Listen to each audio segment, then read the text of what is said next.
Welcome to Electrify, the video show and podcast for electricians only, with your hosts Paul Abernathy and Jay the Basement King Grunberg.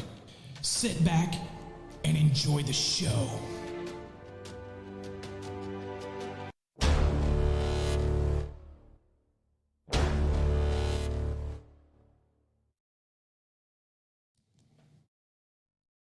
What up, everybody? Welcome to a special episode here at Electrify, where we're going to do a part 3 of our residential overview. And so with me, as always, my co-host, and it's the first time that he's been on this segment of this episode of the residential review. My cohort in crime, my co-host on Electrician Live Thursday nights, hopefully you listen, none other than the Basement King himself, Mr. Jay Grunberg.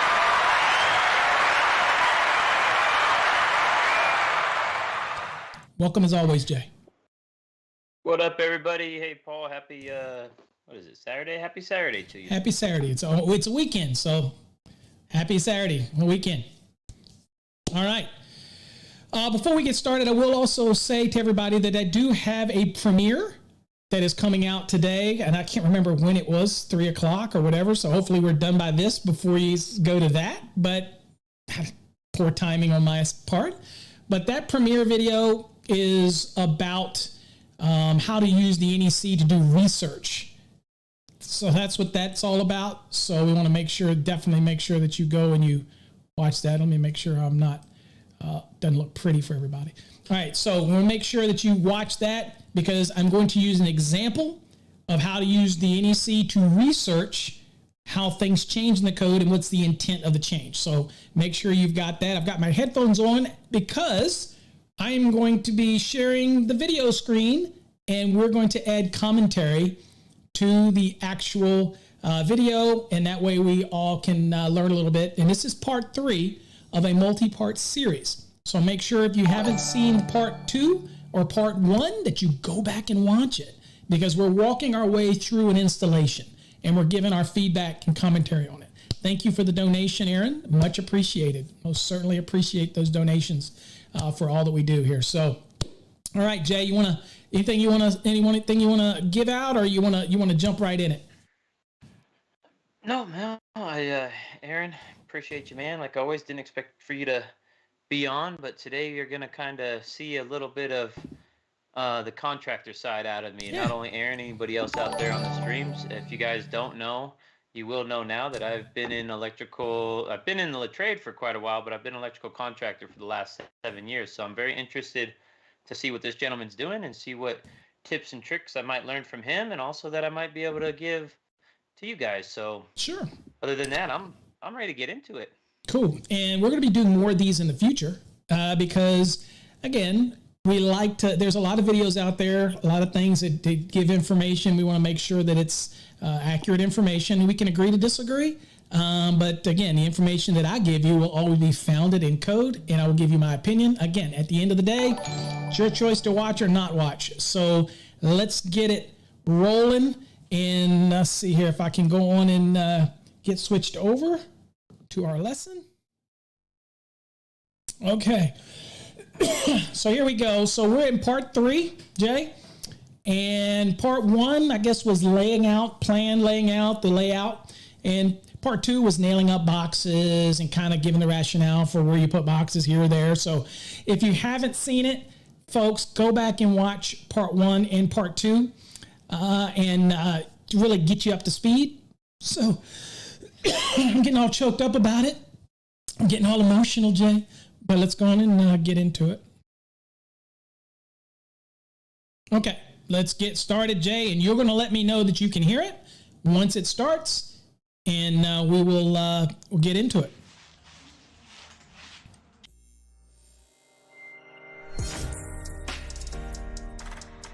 I like his intro. Nice. Look at you drinking today. Today we're in a Lennar house. I would like to show you how to high box like a pro. We got our plans.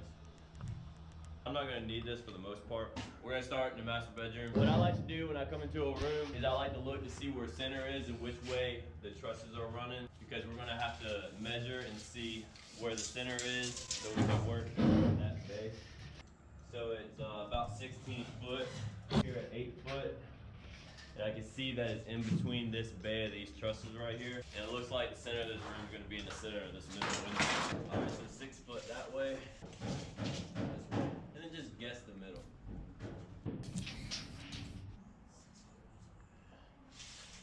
Okay, so Jay, I would probably say that we probably shouldn't say guess the middle. You've got that ruler, measure the middle, right?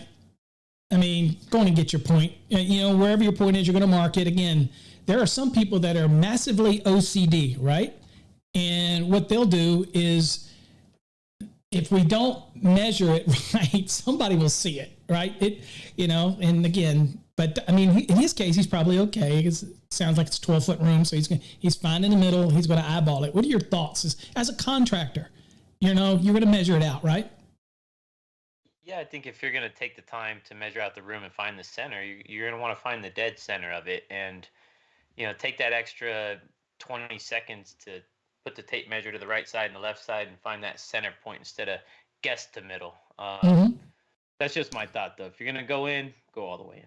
Sure. Now, one of the ways you could do it, Jay, if this is 12 foot and you're just wanting to find the center, or it's a little over 12 and you're wanting to find the center, for example, we could come up from one wall. I could go to 7 feet, and then we could come the other wall and go to 7 feet, and then you'll get these points between the two, and then find the center of those 2 points is one way to quickly find the center, rather than trying to look at the ruler and say, okay, 7 3/4. This helps you just measure past it, then measure past it, and then measure, and then find the center of those 2 points that you mark on the in this case, the truss. That's one way to do it. Okay. So, other than that, nope, looks good. He's got that little bit of a vent pipe to worry about, but he can push that out of the way. I'm sure it's just, in this case, just going to be whether he's using a box with brackets or he's going to put a 2x4 up in the middle or whatnot, because he did say it's in the center. So let's see what he does with that.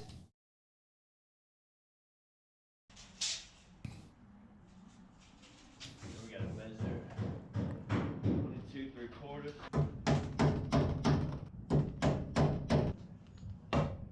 There he goes. Putting a stud up, putting up 2x4. Okay. This you can hang off of it.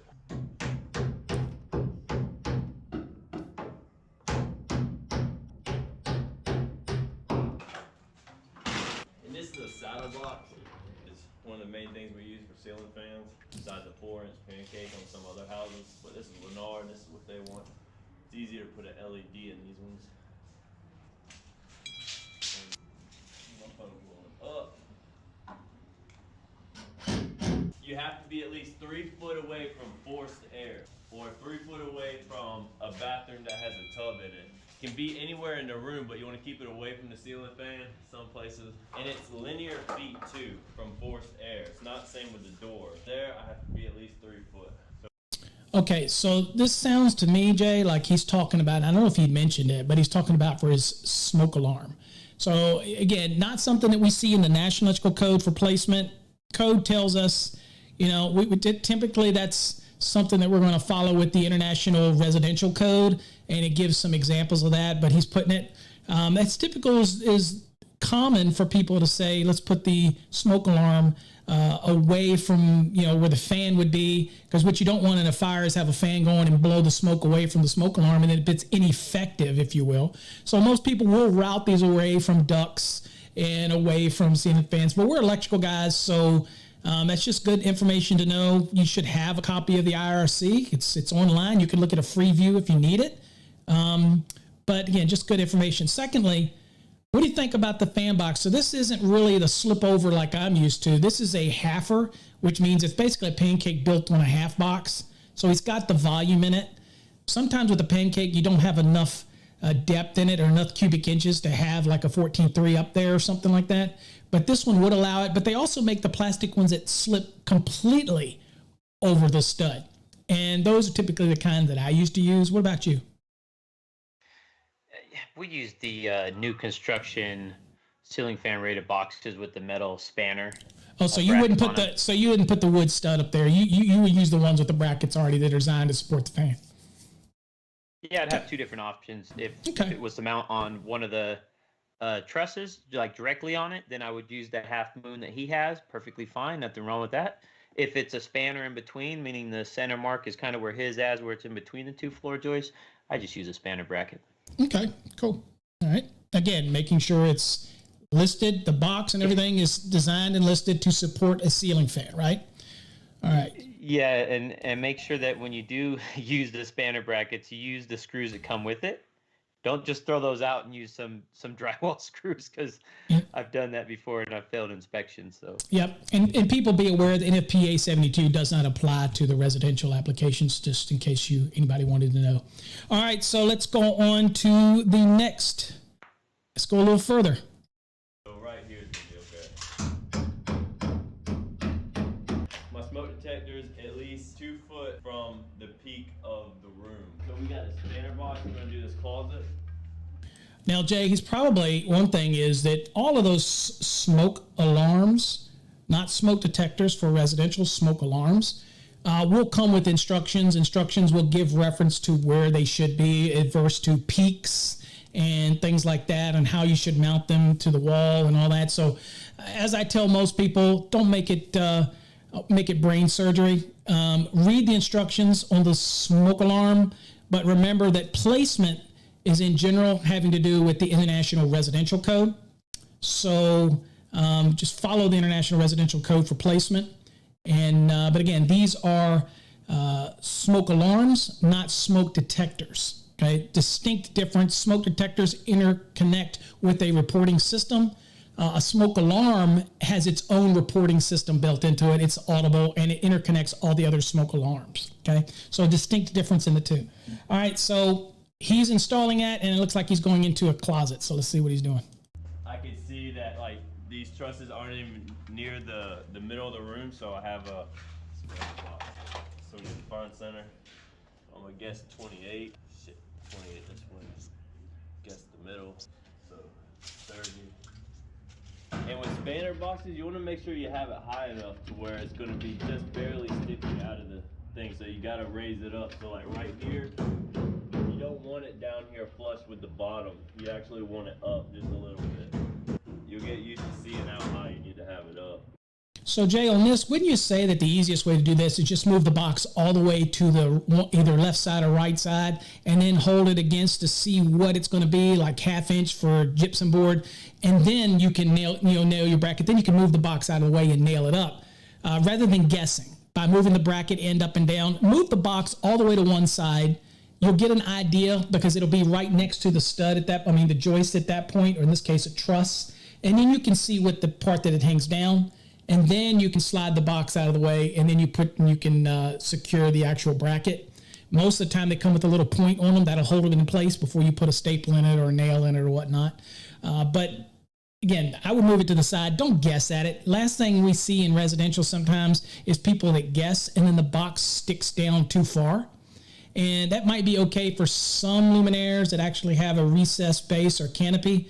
But in some cases, if it's going to be something flush, then it could cause a problem. So just, little things to think about, but the box does slide back and forth. So make sure you move it over and make sure that it's not going to be sticking down more than necessary to be flush with your sheetrock. Or I should say gypsum board. Sheetrock is slang, but it's gypsum industry. You could just throw it up. And I just use staples to hold this up. See how that box moves freely? Don't guess, measure.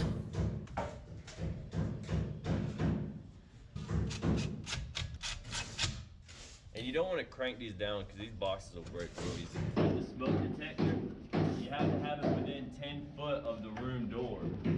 So I have 3 rooms right here, and if I can find a spot to keep it and where it measures out for both of it, so it looks like if I stay in the middle of this. So that is also in the IRC, in case people wondered. Okay, so you have a smoke alarm for each bedroom, and then you have to have one per floor, and then you have to have it so that smoke alarm is within 10 feet of the bedrooms. So you're just going to situate it around. That one that's within 10 feet can also suffice for the one for that floor. You understand? But you got to have it there. So it could serve double duty, but you have to have it there. Everything he's doing so far, I'm all good with. What about you, Jake? Anything different stands out? I know you do a lot of basements, and so you end up having to put smoke alarms. And in your case, that probably can get quite tricky because you probably have a circuit that's already there for the smoke alarms for the existing dwelling, and now you're adding another one, and they're required to be interconnected. Does that make it tricky sometimes? I mean, I think we've talked about how you've had to reroute some things before in order to be compliant, right? Yeah, and usually the smoke alarm, usually it's at the bottom of the stairs, like at the bottom of the landing when you come down in the unfinished portion of it. So we try to keep that guy there, and if he's within 15 feet of a bedroom, we'll just swap him to a CO smoke.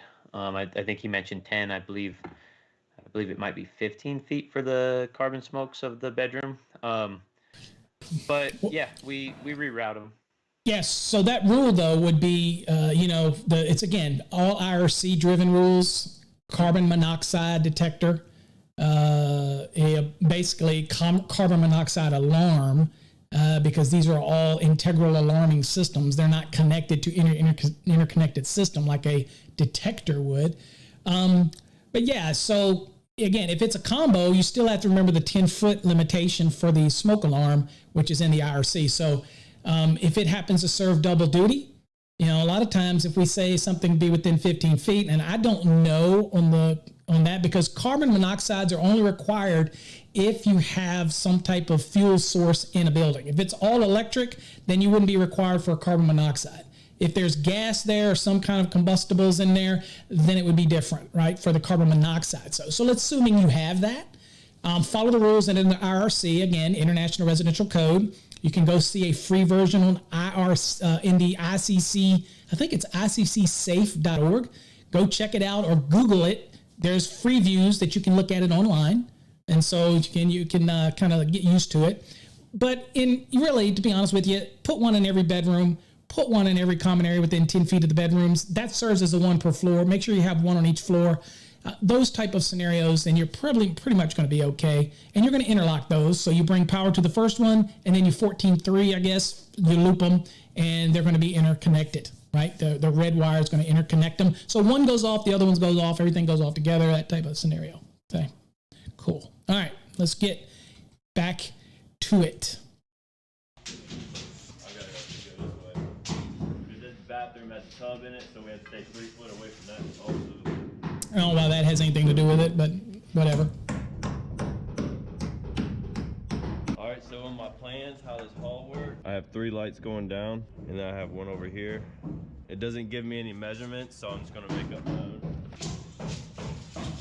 Go with 32.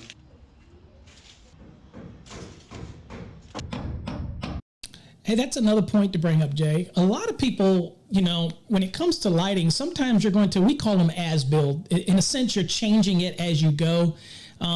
His drawings probably are to scale. So when he says it doesn't show their layout, but it did show luminaires on the plan, if you know the scale, then you can easily measure out and find where they are, right?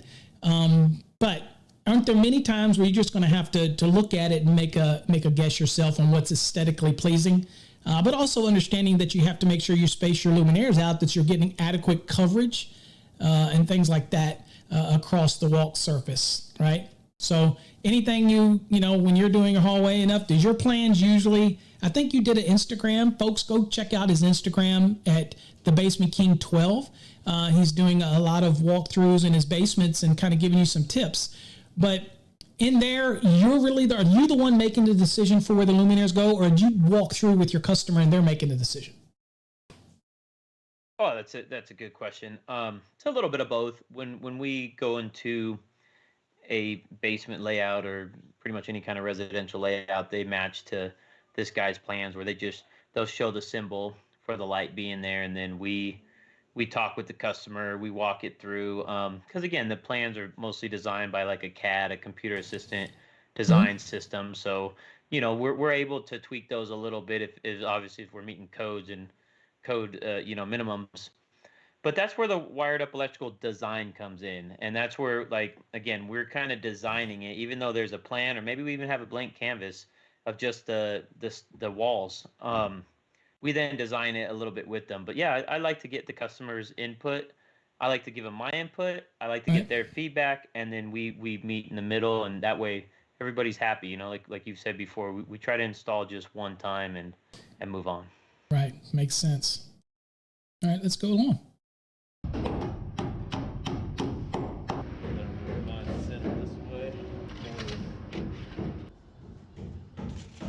gonna keep a note for that for the other ones.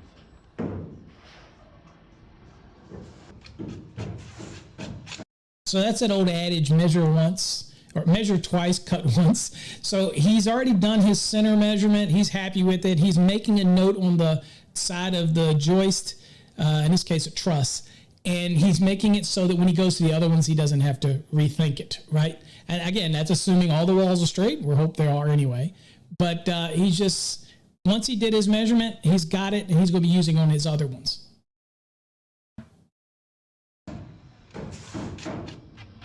Alright, this is going to be the hardest measurement. I got to get the middle in this long hallway. And I don't always have help, so you can get pretty good at doing this by yourself. So instead of just trying to rest it against the face of that wall, I'm going to take the tape down here and hook it on the other side of this 2x4. Again, it's 120.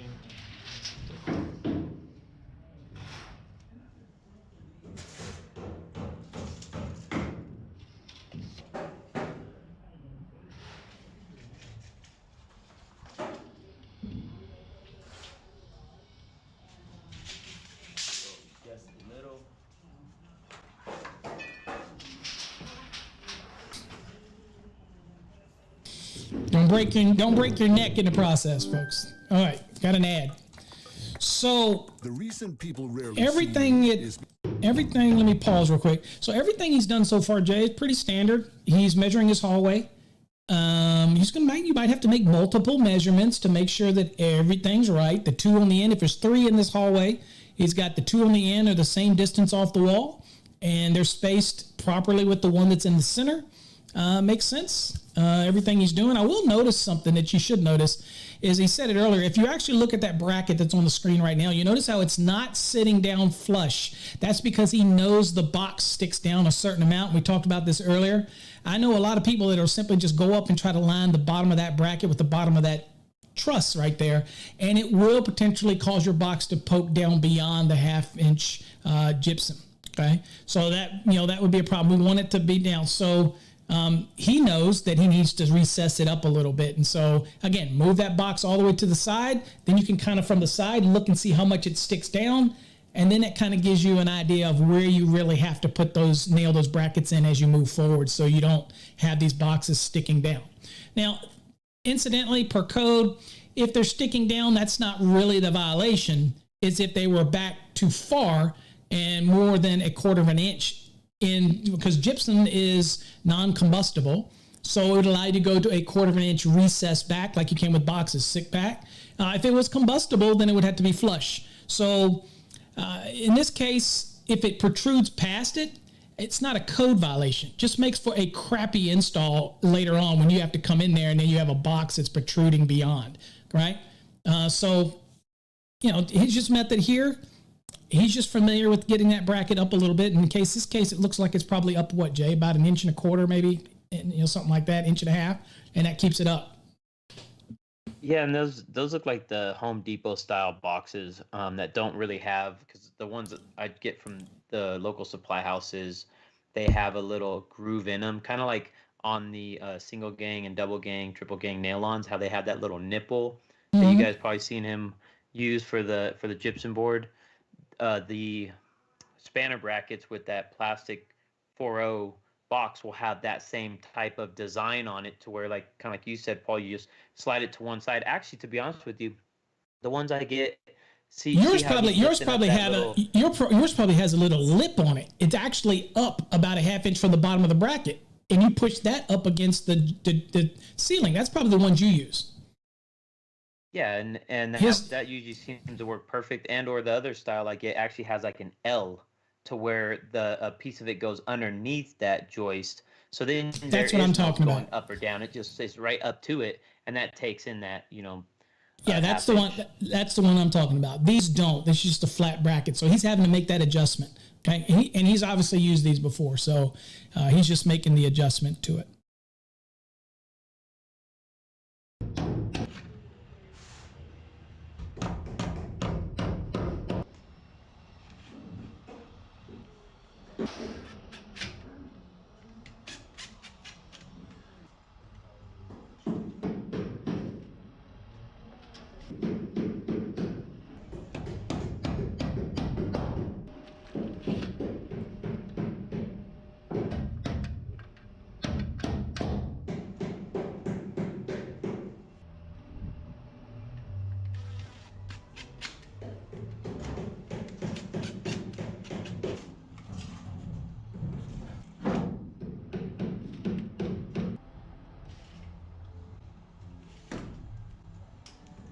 Looks like Grundberg from the back.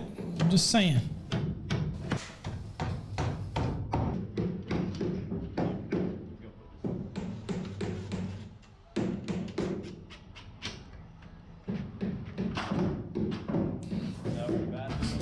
Calling for a light over the tub.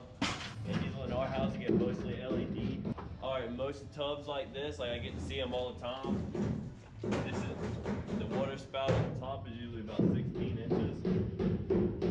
Which it's close, but it might move a little bit. I'm gonna put it at 16 anyways, just because that's what I always do.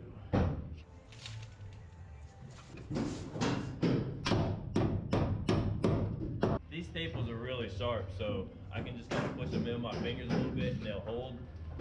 And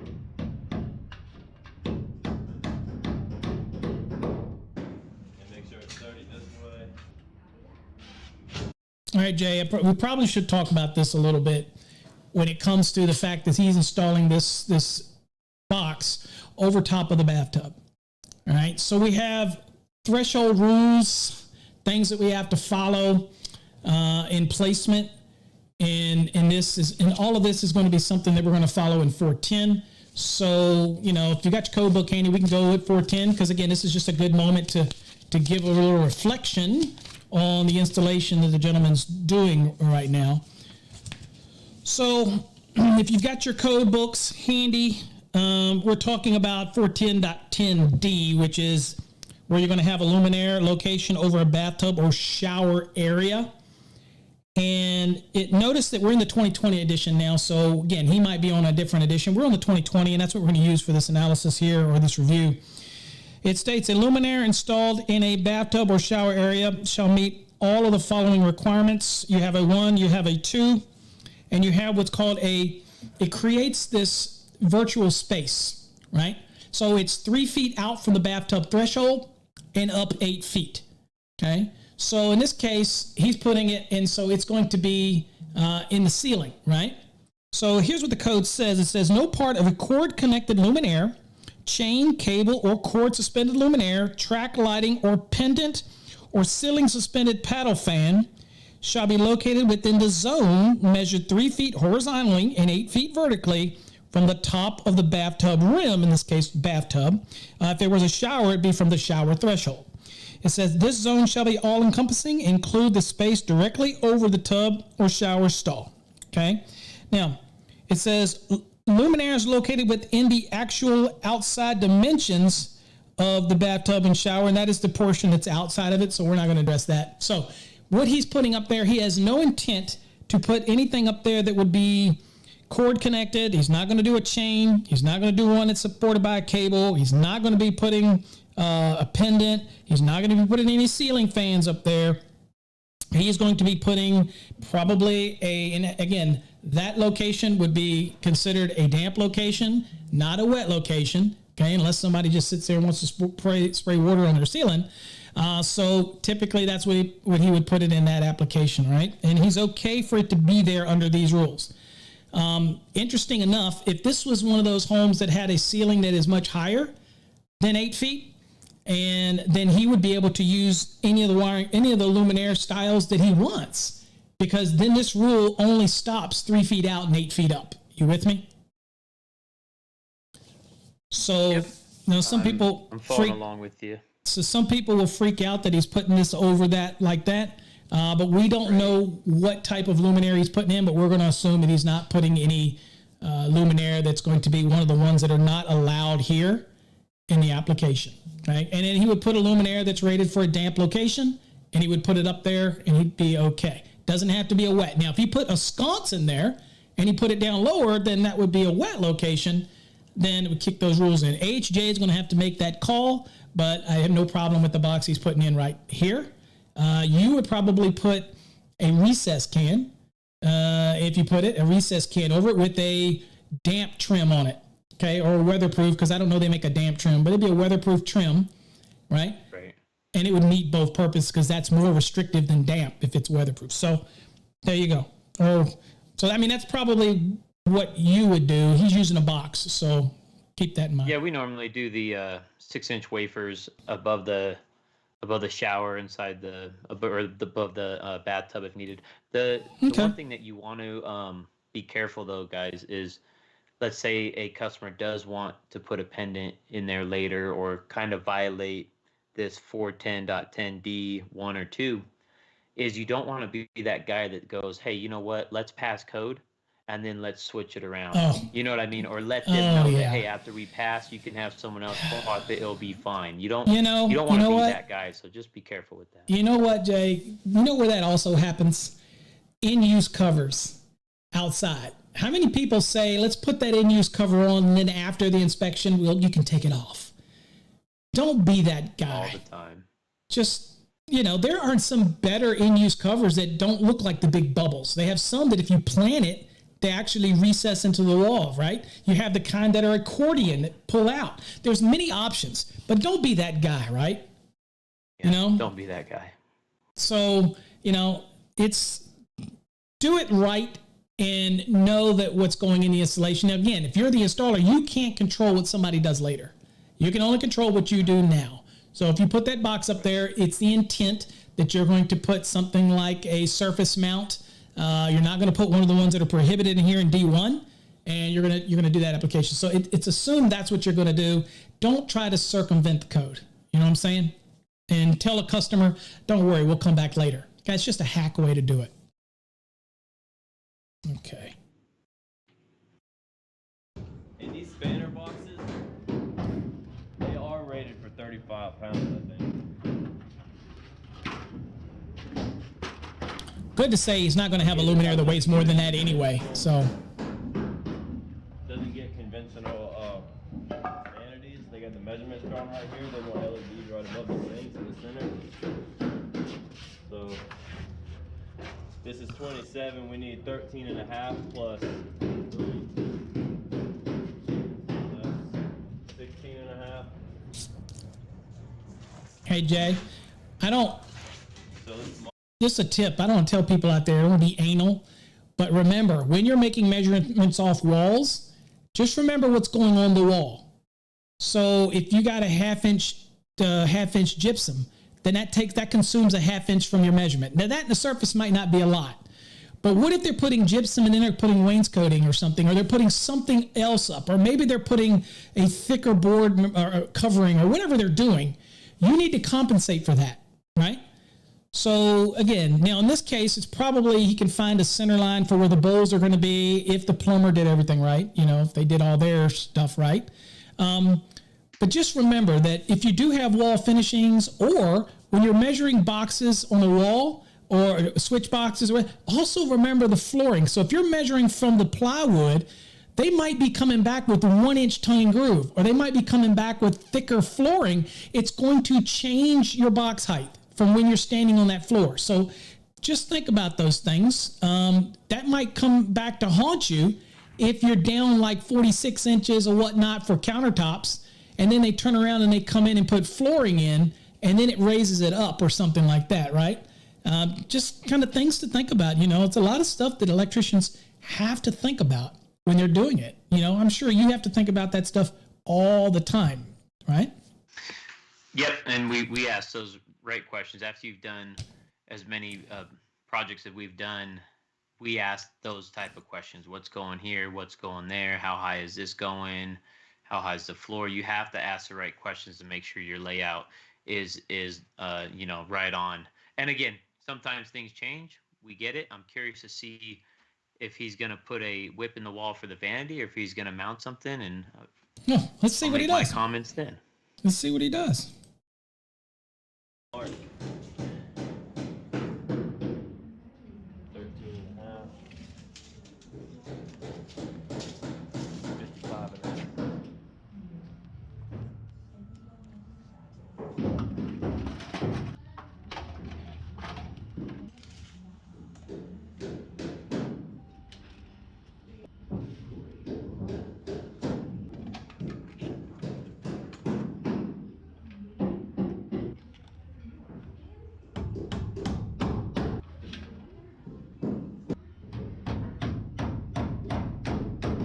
Put it off the wall.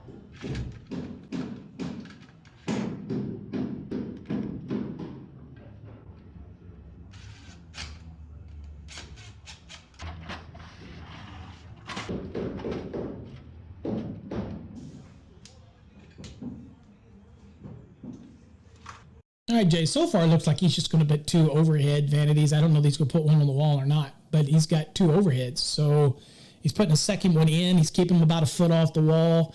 A lot of people want to know how far you put them off. A foot's good, because anything further, it tends to throw a shadow from the back of you to the counter that you're working on.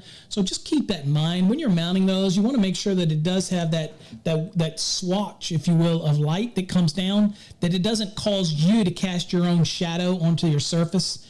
If you put the lights too far back, then it can do that. I also noticed, too, it doesn't look like he's doing the exhaust fan installations. That the HVAC folks did that.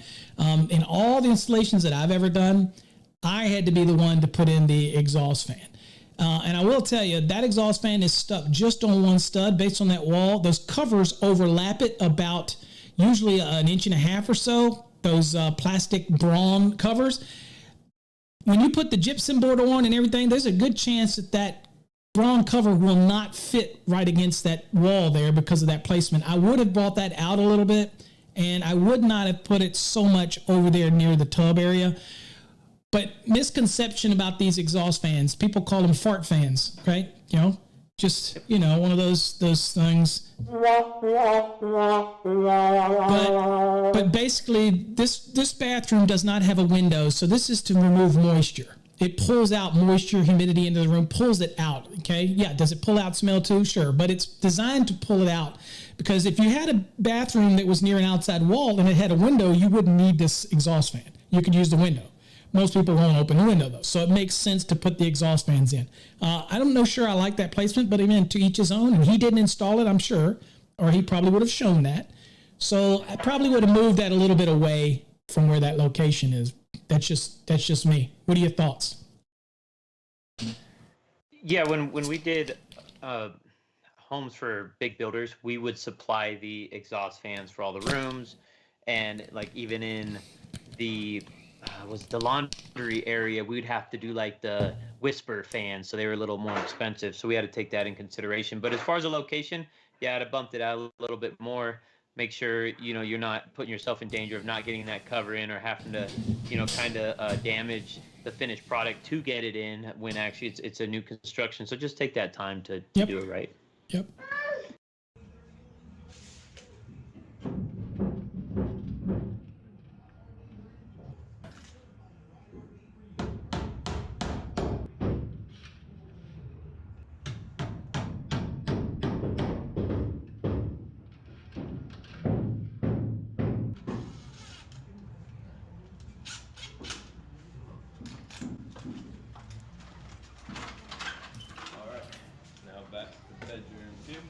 So no vanity, all in the ceiling, Jay. I can see that this register is not forced there. It's just a jumper to over there. So that has return. nothing to do with my measurements for my smoke detector. And every room needs one.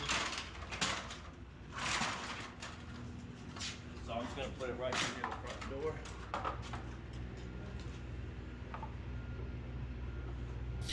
One statement that he made, Jay, is he says that every room needs one. No, you wouldn't put one in the kitchen. You might want to have on the floor that the kitchen's on, but not every room needs one. You need one per floor. The bedrooms most certainly need one. You need one adjacent to the bedrooms, within 10 feet of the bedrooms.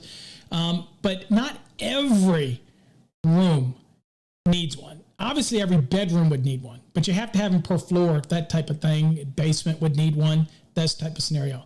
But at the end of the day, not every room needs one. Just so, and they are smoke alarms, not smoke detectors, because it's just subtleness. I think people call them smoke alarms and smoke detectors anyway. We know what they mean, right? So.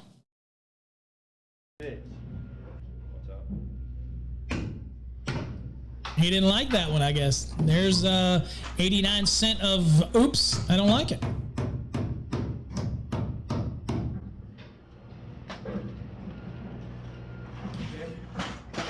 Also, Jay, let me give you some rationale with his thing.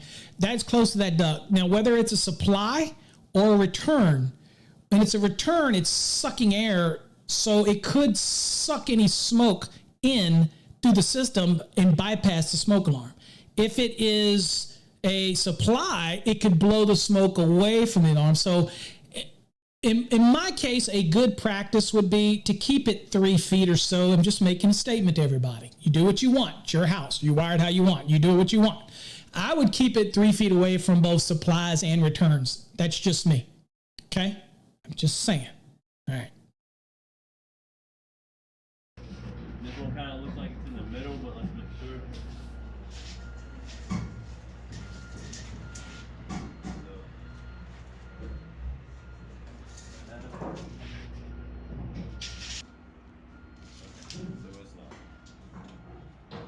Chromebooks have the everything. Uh-oh, we got a commercial. So you can find things in So anything up to this point, Jay? Let's go help people customize and save with Liberty Mutual. Anything up to this point, Jay, you want to add, or are we doing good? No, I think so far so good. I like the way he's doing things. Obviously, you can tell Okay. He's done a few, right? Quite a bit. He's very quick at what he does. His movements are very fast. I like the sense of urgency that I'm seeing out of him. Most everything he says is pretty accurate, so I'm liking it so far. Okay, cool. Let's keep going.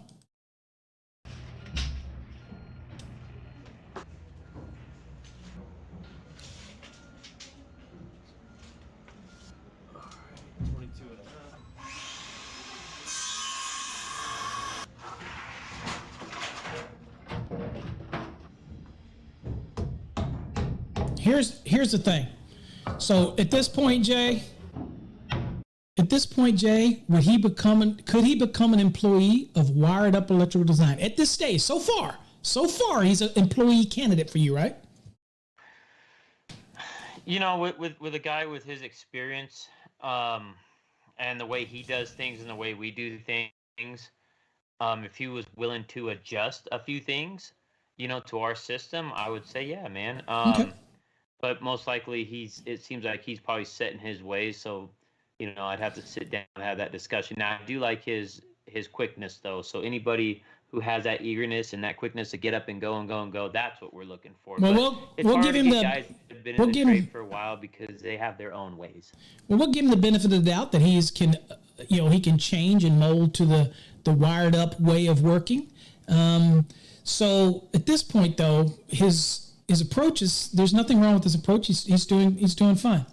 So let's keep plugging along.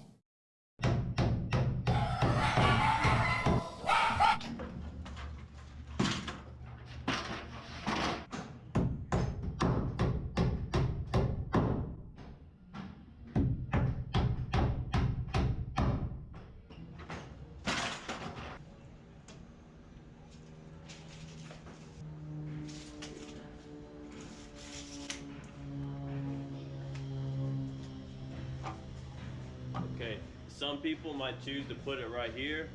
You're a dick. Okay, I'm not sure what that meant. Said some people would choose to put it right here. You're a male appendage. Okay, whatever. I'm not sure I understand what he means by that. I do. Does it mean that he put the piece of wood up at the wrong place, or No, what he means is, okay, from the center of that joist that he was or that truss that he was pointing at, from there to the center of that box is off a few inches. He's saying if you're not going to take the time to center it properly and just go to that stud there, then you're a okay, you know, yeah, the basement king or whatever his. So he's saying that you could have gotten. I kind of knew what he was doing. I wanted to hear what you'd say, but so he's saying, look, instead of putting, they would just say, dude, I'm just going to put it over top of this, this truss right here. What does 3 inches matter to be 100% accurate? Now, this is a contradiction, isn't it? Because earlier he says that he would guess. Oh, you're talking about the guesstimate? Yeah, no, yeah. He said just a guesstimate, and now he's being uber accurate, right? So I mean, I'm okay with that. Maybe he's learned. He's wants to get accurate. Okay, cool. All right, there you go.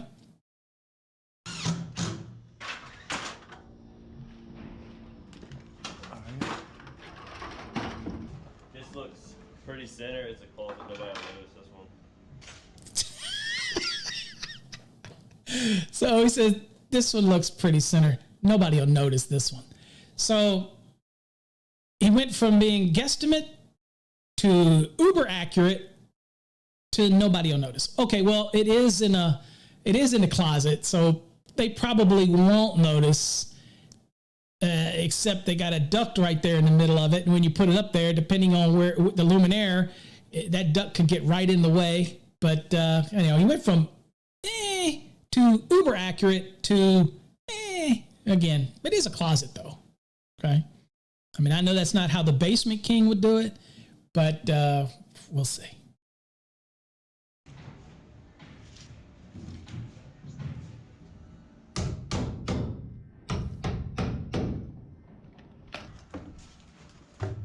So Jay, how would that one affect you if you just did, let me see if I can't go back right here for a second. Hold on. Too far. There we go. Hold on, Jay. All right, I just got to let it roll here. Hold on for a second. Let's go into this garage. Let's go in this closet again. I'm going to pause it here, Jay. I want your thoughts. Pretty center. It's a closet. Nobody will notice this one. Nobody will notice that. They'll never know. They'll never know. All right, hold on here. All right, Jay, let's your comments now. So let's say your customer decides it wants one of those 12-inch LED surface mount luminaires. You buy them in a pack of 2 at Lowe's. Now you've got that duct that's going to get a grate on it, and now you're going to put it in the ceiling right there. What are the odds that the 12-inch round surface mount luminaire is going to be impinged by the grate that goes on that vent? Maybe it's just the angle. Yeah, I'd say 100% it's going to cover. And I've actually been in this situation in a laundry area where the plan was to just put like a 6-inch disc light, so it's not too big. And so we ended up putting a box close like how he has it. And then the designer came in and said, no, we don't want that. We want that 12-inch one that you're talking about, the bigger round one. And it did the same thing. So we were like, hey, listen, we went with this. We talked about putting this fixture up. We made it work to where it was close to center of the room, still working with the surrounding areas, and it would work perfect. And then they go, no, we want this 12-inch one. And obviously, when it comes to the finished product, it's probably simpler for us to remove our box, our conductors, and reroute them somewhere else, opposed to the actual vent guys or HVAC to move their stuff. That's kind of set there, So we just did a change order and we made it work. But yeah, I mean, you kind of have to take those things into consideration. And with that being a closet, you might even want to take in your shelf location as well. Yep, absolutely. All right, let's get back to the video. Just things to think about, folks.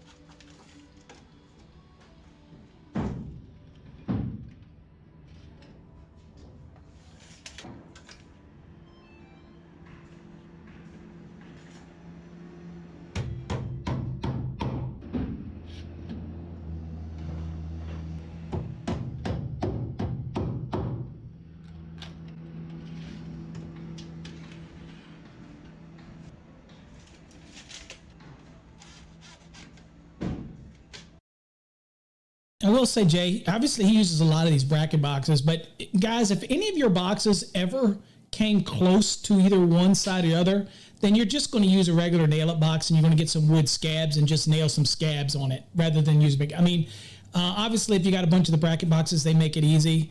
If you got to go cut a piece of 2x4 and put it up there and then look for 6 penny nails and nail it in order to scab it out to what you need it, that might take more time than just to throw one of these boxes up there. But if I only had a box that was going to be, just the width of a 2x4 off, then I would just go get a scab and throw a 2x4 up there and then do a regular nail-up box. Probably what I would do. But again, you can use all these bracket boxes for all of them. Now, this one's going to be in the middle, so this makes sense, obviously.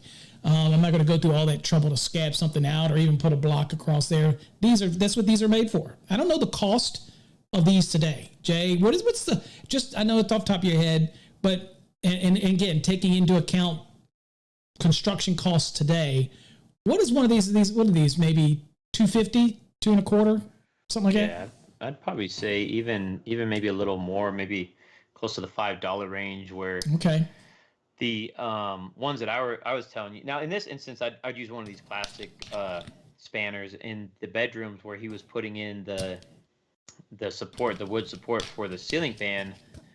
You got to compare the labor that it would take to install that piece of wood and get it accurate and right in line, opposed to the ones that we use, the spanner brackets. So how much is those? How much are those fan spanners? How much do they cost? Just off the top of your head, those. I'm sure others have different parts of the country, but what is that? Those that are designed to do that and hold a fan, what do they cost? Say they're about $10. Okay, so maybe. I could use so that's $10. So the fan box, the ones that slide over, cost you about $5, right? So you could go $5, and then you gotta cut the 2x4, and you gotta put the 2x4 up there, and you gotta nail it up and do that, and you use one of those. So $5, and you probably have some 2x4s laying on the site.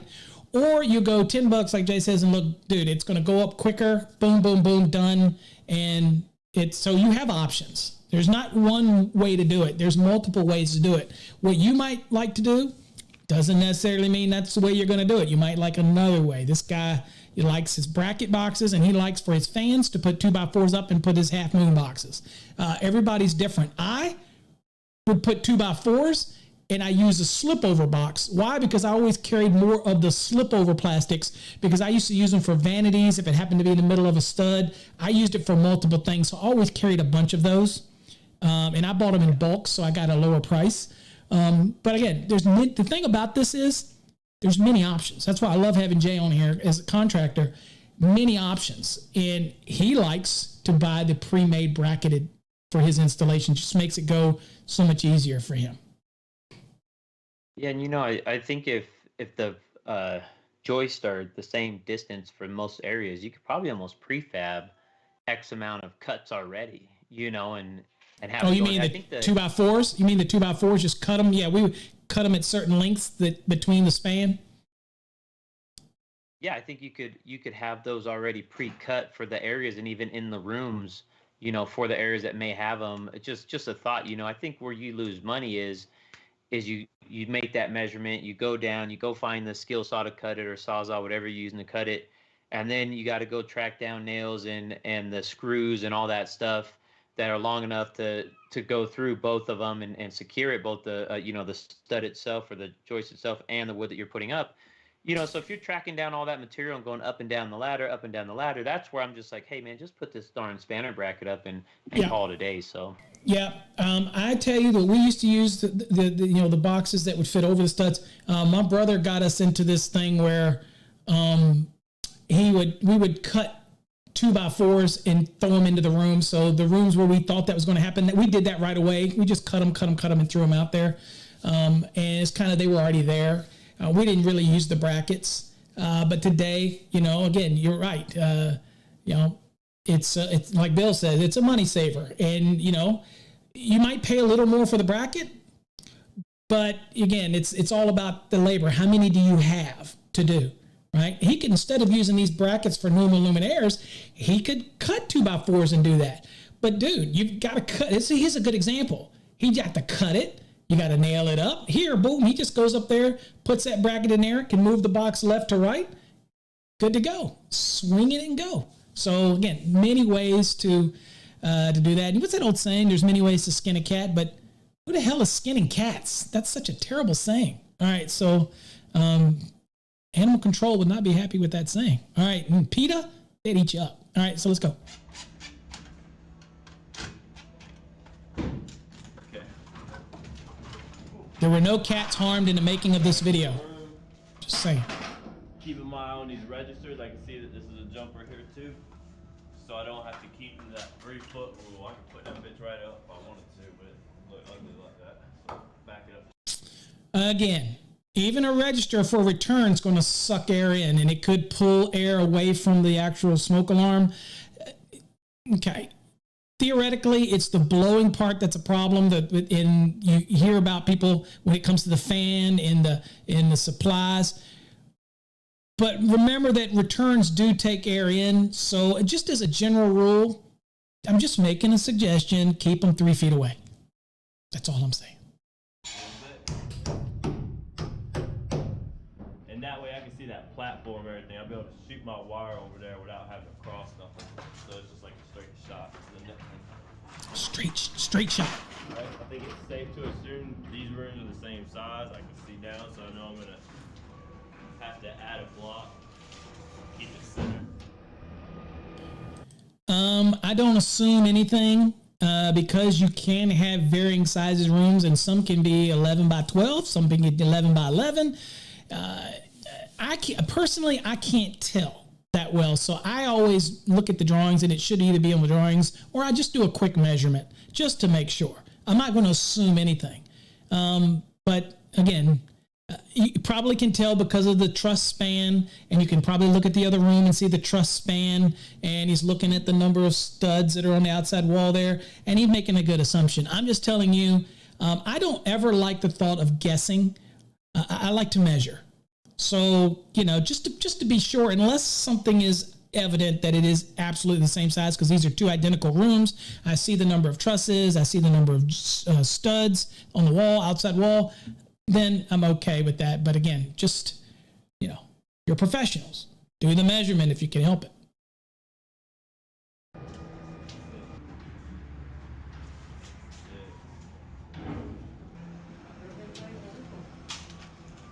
Not that he's wrong, by the way. I'm not dissing on him. He's, I'm all good with what he's doing. I'm just saying.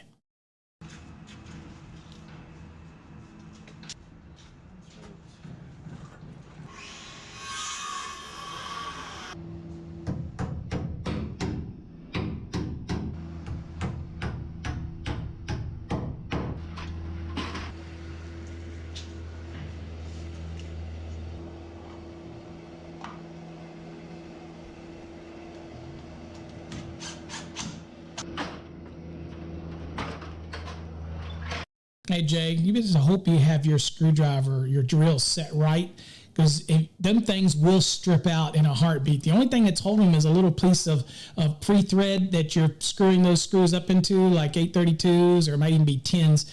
If you don't have that your drill set with the actual chuck end of it, the torque set on it, boy, you will simply strip that out in a heartbeat, and you'll be in a world of hurt. Well, not a world of hurt. You'll just replace it.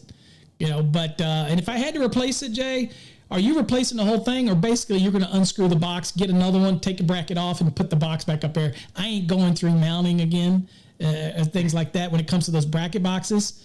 When it comes to these boxes that actually are the plastic ones for the ceiling fans, again, same thing. Be careful. You can do that, and they will crack. And the last thing you want is screwing that up in there and have it crack. Now, also remember that that's not the part that's actually holding the fan, by the way. It has 2 screws that'll actually, when the fan bracket mounts to it, they will screw up into the wood, okay? Not just the ones that he's screwing up. That's just one hole to hold it there.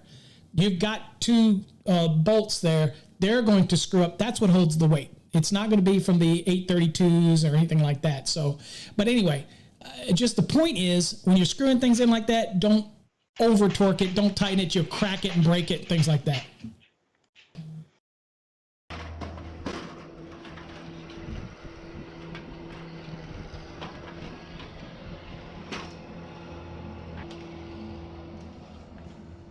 Those are the boxes you got to be careful with. You tighten them too tight, you will strip out that little bracket that holds that box in place.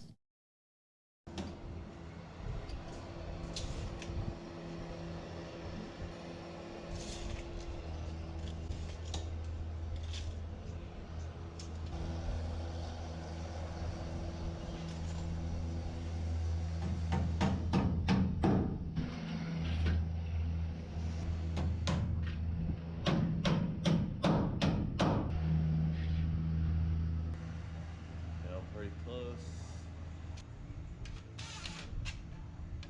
Easy, easy, easy.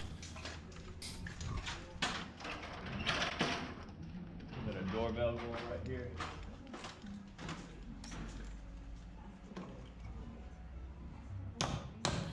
No measurement there. Just throw that doorbell up. I guess that's close enough to the ceiling. I'm a uniformity kind of guy. I go 12 inches from the ceiling down. That's just me. All right, we're in the dining room. We'll measure the whole room.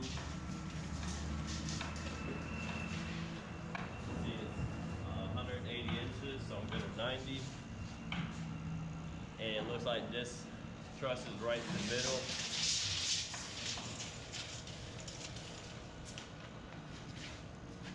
I'm not putting a pancake up for this. We'll go to this side of this truss.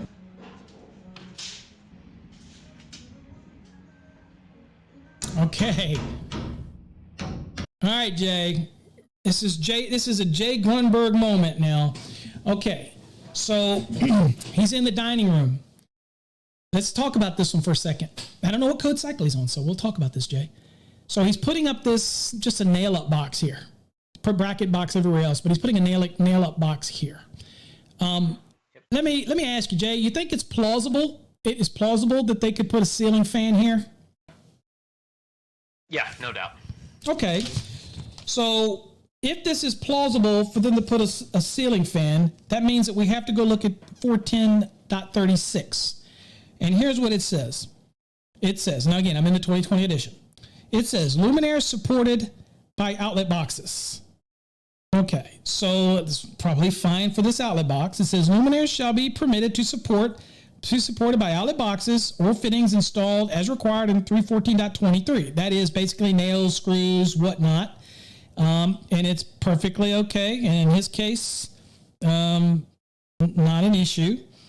It says the installation shall comply with the following requirements. You have a 1, a 2, a 3, and a 4. Number 1 says the outlet box or fitting shall comply with 314.27A1 and 314.27A2. Basically, the ceiling box has to be able to support 50 pounds. Okay? We got that part of it. Next one, it says luminaires shall be permitted to be supported in accordance with 314.27E. That's by attachment fitting device. Not an issue there. So the next thing that we get into is, what about the suspended ceiling fan? It says framing members of suspended ceiling systems used to support luminaires shall be securely fastened to each other. Is that the one we're going to look at, Jay? What's the one we want to look at? What's the one that's going to cause us a potential problem for that ceiling fan in the new edition of the National Electrical Code? Which one do you think it is? Is it that one, or is it under 3? It's under 314 because we're in luminaires. What do we want to look back at 314 and see? Well, what do we got to do when it comes to the boxes for ceiling suspended panel fans, folks? Yeah. That means we got to jump back to where? 314.27C. Okay, so we're gonna leave 410. He's okay with 410. That box is okay for what it's intended, a luminaire. But let's jump back to C. So, what does it say when it comes boxes at ceiling suspended paddle fan outlets? Now people are gonna argue that this is a dining room, that there's not gonna be any ceiling fan in there. I mean, you can argue that, right? Well, I've heard dining it before, room. but look at the height of the ceiling. It obviously is the heights. You could put one there, a ceiling fan there. It's not like it's really lower drop ceiling to where the fan would, hit someone in the face. So it's up there. And then obviously it's the center of the room. So you don't have any of the walls that are going to be a factor of the blades hitting. Let's say you came off the wall 12 inches, kind of like in the bathroom where they hung those pennants. Now you have a ceiling fan there, it's going to hit the wall. So I mean, being in the center of this room and the location, yeah, you could put a ceiling fan there. Okay, so let's look at the code for the 2020 edition of the National Electrical Code. And we're looking at 314.27C. And I'm going to read it to you because I realize that people are watching this, and we're just going to kind of give you this mental picture of what the code requirement is here. Now, it says boxes at ceiling suspended panel fan outlets. And you're going to argue that's not what that is. But I'm going to say outlet boxes or outlet box systems, and that's those system brackets like Jay uses and things like that, used as the sole support of a ceiling suspended paddle fan shall be marked by their manufacturer as suitable for this purpose, and that is to support a ceiling fan, and shall not support ceiling suspended paddle fans that weigh more than 70 pounds. So they can't support more than 70 pounds. Now it says for outlet boxes or outlet box systems designed to support ceiling suspended paddle fans, I mean, that's their intent to do what they're trying to do with it, then fans that weigh more than 35 pounds, the required marking shall include the maximum weight to be supported, which in any case can't exceed 70 anyway. Okay, so you have a 35-pound box, which is those plastic nail-ups. If it's going to support a ceiling fan that is greater than that, the box needs to be marked as such, but in any case, it can't exceed 70 if the box itself is going to be what supports the actual ceiling fan. Okay, now, this is the part we want to read.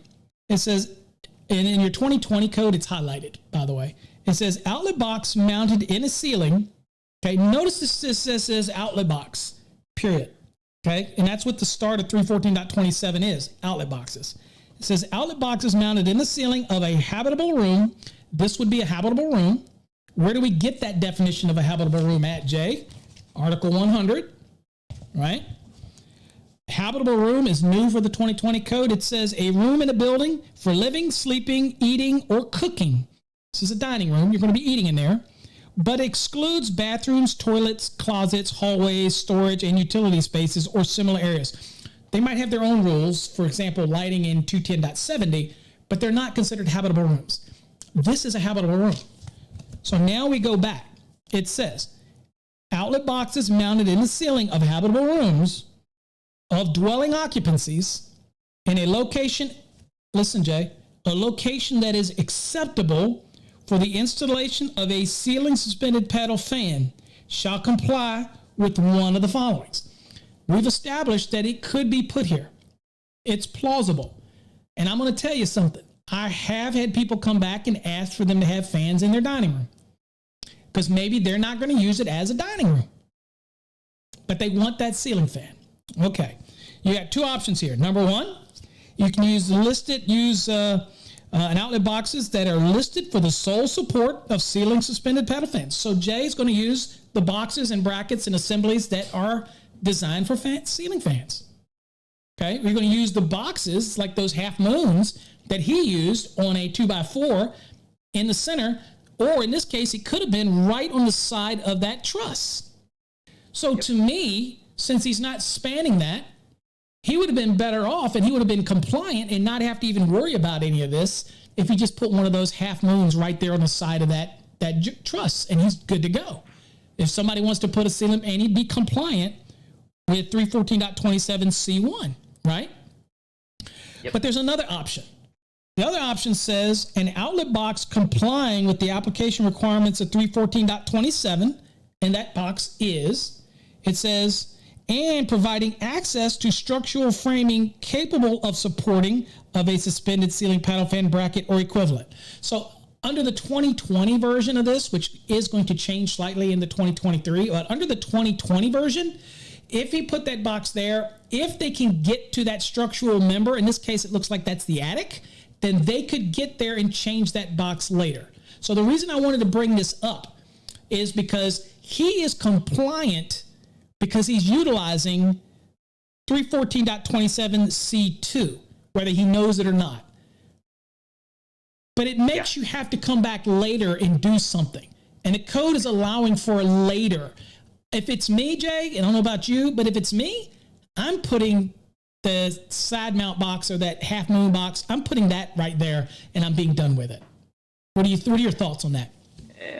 You know, usually with these track homes, spec homes, the developers that you're working with, they usually have a lighting schedule, which is pretty much it tells you each light fixture that's going in each room. So for this one, for example, I would know what light's going to go there. Right. The fixture that's going to go there. Do you say fixture or luminaire? Luminaire. For you. This is luminaire. the light. This is the lighting outlet, but what's ultimately going to go onto it is a luminaire. So I would know what luminaire is going to go on there, and if it's just a simple drum luminaire that's going to go there, then I'm probably just going to put the box that he's going to put in, and then if a client wants a ceiling fan later, they can have someone come out and re-put it in. But again, everybody does it a little different. If I didn't know what was going there, then I'd probably put in the other, half moon, like you said. Yeah. I mean, again, you either way, the code does give us two provisions for that. It will change in the 2023 and how you access this. But at the end of the day, 2020 is what it is. In the 2017, it had to do with the number of conductors you had there. And if you had a spare, that required it. So that was a trigger. But since the advent and the code panel understood that now you can have a 14.2 run there and you can have a remote for your ceiling fan, right? So we didn't need the trigger of the extra conductor anymore. So now it doesn't have anything to do with that. So in the 2020 code, it was very much about the location. And was it plausible to put one there in a habitable room? But we did give them two options here. So we like to refer to the item number 2 as a future ability to make a change and get there. And this is going to change slightly in the 2023 edition. But at the end of the day, you still have an attic. You still can get there. This would play a bigger part of an issue if it was between floors. Then that would make a bigger issue, right? Okay. So there you go. So anyway, just some thoughts. Hey, you're doing your installation. Things to think about. Personally, I'm going to put a slide over and I'm going to put, and basically going to add it. It's not, to me, probably not but a couple dollars difference. But for me, I used to buy them in bulk anyway, so I'm probably going to slap one on there. But again, you're right. This is probably a little spec home, the minimum costs. And because there's an attic up there, then they have the ability to come back as long as the 2020 code is in effect. And of course, this would be an existing installation once it is in effect. So they could use 314.27C2 to be able to do this at a later date if they want. Okay, there you go. Different ways to look at it. That's why we're here. We're here to give you these different options.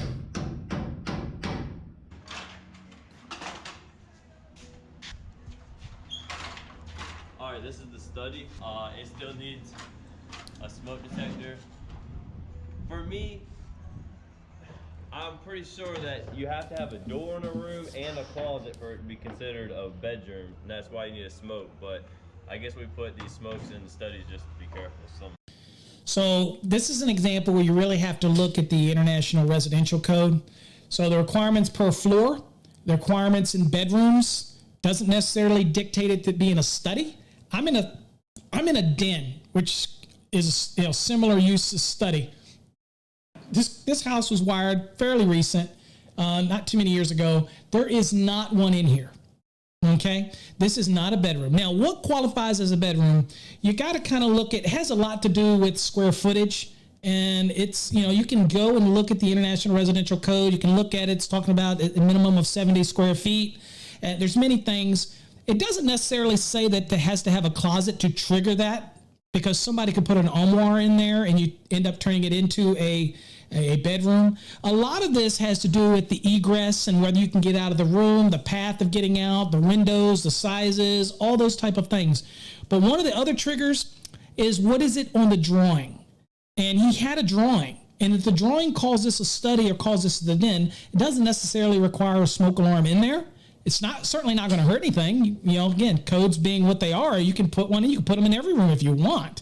You can even put one in your kitchen if you want. You're just going to have potential if you have your cooking skills like mine, then the chances are you're going to set that alarm off quite frequently. But moving it wherever you want is fine. Just keep the base principles and remember that these are going to be all in the International Residential Code. And maybe at some point, Jay, we will actually do a couple videos on the residential code just to kind of give you an overview, those type of things. But anyway, just things to think about. No, I think you're right, though. If it's on the layout and it's on the drawings and the boss has it in the scope of work, then you're going to install it, right? If it's not, and all of a sudden there's an issue because maybe that room does meet the requirements to have a smoke alarm in there, then that's when you would address it and probably do a change order.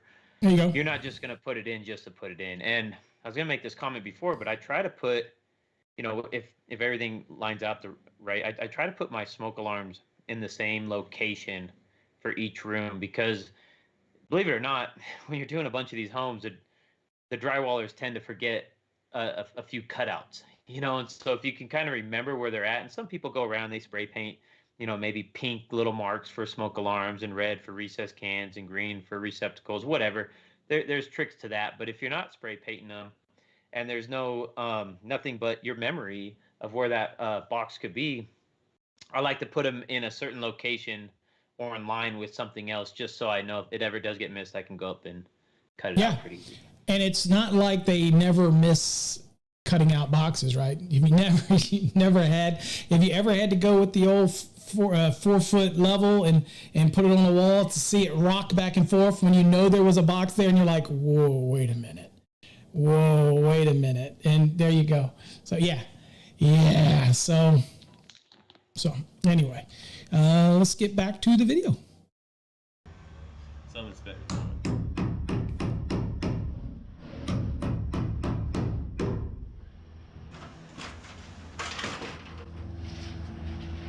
Truss is going this way, bedroom this way. Looks like this one's right in the middle, so we got it easy on this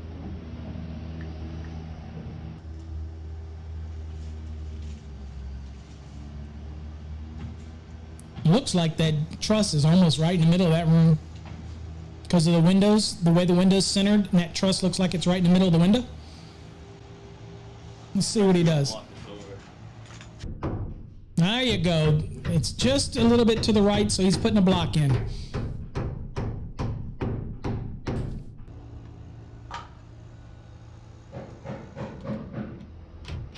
All right, so this was a study, he said, right? So this is an example where is, ceiling fan. And plausible to put a ceiling fan. It's a, habitable room, living. So he puts this in. So again, I would have done the same thing in the dining room. But again, this is a more plausible for his rationale to put one in. That's again, those half moon boxes, perfectly fine.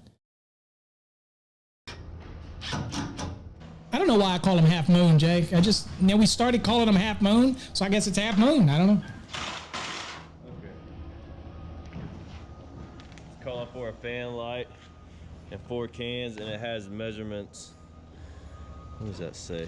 Tiny ass writing. What's it look like? It's got eyes like me. 10.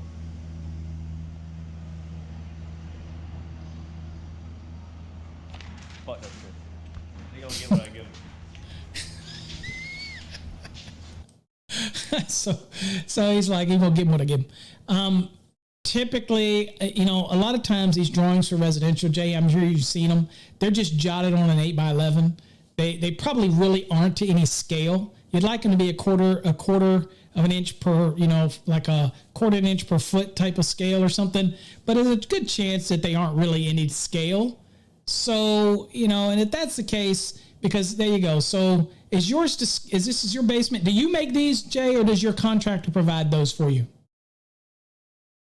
So the one I have here is from Elkstone, our leading basement company. We do probably about 200 basements with them a year, right? If not give or take a little bit. Would like to do all 400 and something that they're hitting this year, but they cover areas that we don't get to.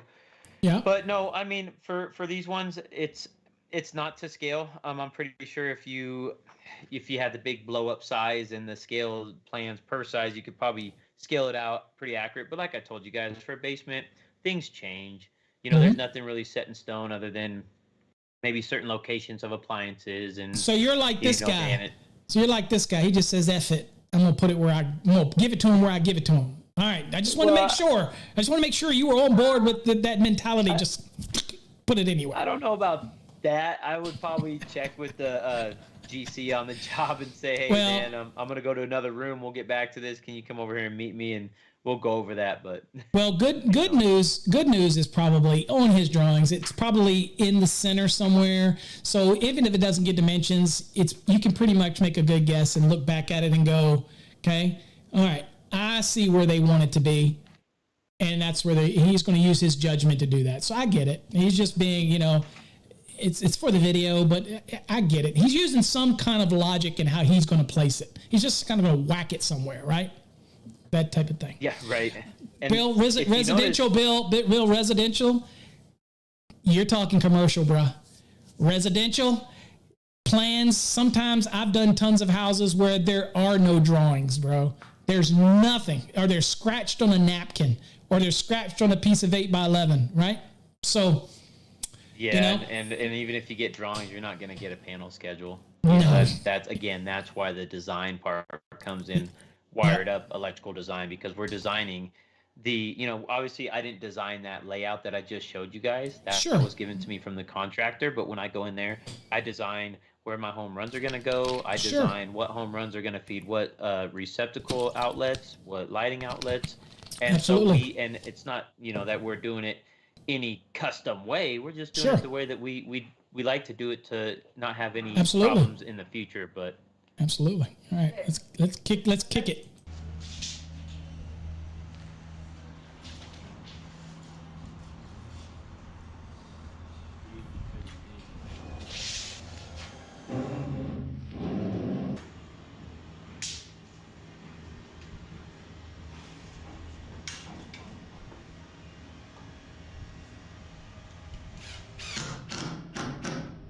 The neat thing also about laying out a living room like this is you can pretty much tell what the center focal point is.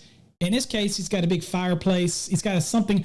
So if it shows something in the room and he doesn't give you dimensions, and it looks like it's pretty much centered off of something like the fireplace, or it's the focal point of the room, you don't want it to be off. It just looks goofy. So he's using his judgment for that. And again, basically residentials are one big, huge as build, right? They're just, you're trying to follow the rule, the layout. Ultimately, the homeowner or whoever's going to come and look at it and be okay with it anyway, you're doing your best. If something is really, really off, then you're right. Consult with the general contractor or whoever and get the approval of the owner. But in his case, I think when he looked at the drawing, he saw that, okay, while it didn't give me dimensions, it's basically based on a focal point between the fireplace, the dimensions of the room. You don't want it too much to the left, too much to the right. And you basically also have to segment up your rooms, right? Have you ever seen a room that's got the big living room, but it's got a sitting area that's kind of a different dimension, and in another area? Well, you can't center it on all those dimensions. You have to come up with what that living space is, and you're centering on that living space, and then treat each one of those separate spaces differently. But again, that's the beautiful thing about residential. It's just kind of you know, the way it goes, that type of thing. So flexibility to move, but you want to follow the intent. Obviously, you want to keep the customer happy. That's for sure. So the good thing about putting it on that truss is I can guess that these are equally spaced apart, and I can go from there with just regular nail on it instead of coming up with all kind of crazy measurements. So I'm gonna go 2 over and find a measurement from this, because this ceiling is shaped weird, and I want to get close to this part right here as I can. So I'm gonna say 4 foot.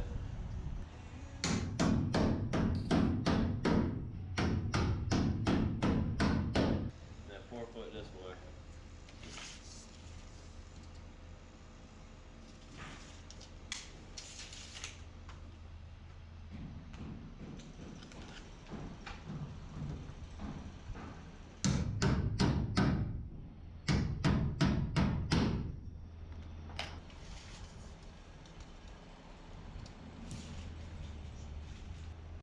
can't recall, Jay, what these were for, because they're spaced out within 4 feet of the side.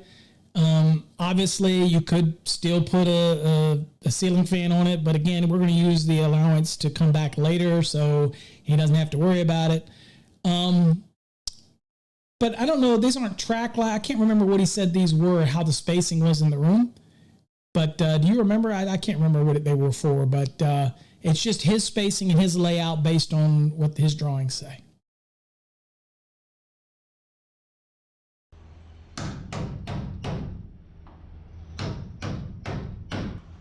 Ain't that? I don't have this wall to measure off of again, so I'm just gonna go over to this one. I'm gonna get a measurement from this. 12 1/4.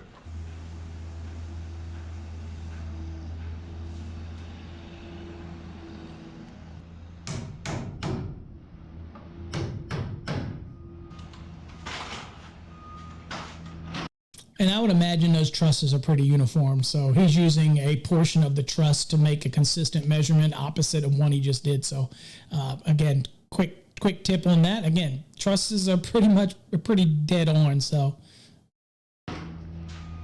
One light in the middle.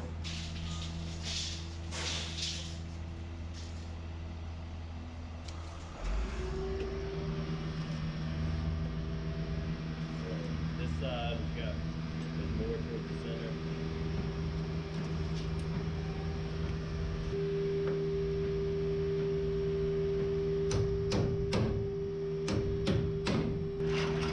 So we got a spoke in that room. We need a spoke also outside with the door.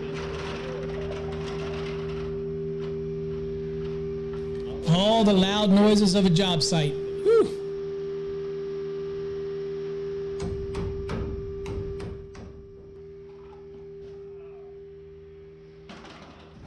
Oh yeah. That's exactly how I expect Grunberg to treat his ladders on job sites, and that's how his guys would treat that ladder. Just throw that fiberglass ladder all over the job site. Just throw it around, you know. And what's crazy was that last single gang nail on that he put on that top. Was that a truss? You see how it was wiggling like that? He literally had to try to he had his finger inside. The thumb was holding the box kind of to the truss, and then he had his hand kind of like a U-clamp on it, and he's taking it and he's pushing it towards him because he's pounding the hammer against him. So it's like, and the thing's shaking him too. The guy only probably weighs $130, but yeah, I mean, you get in those instances, and that's what you have to do up there, man. You know. Oh man! All right, let's get in it.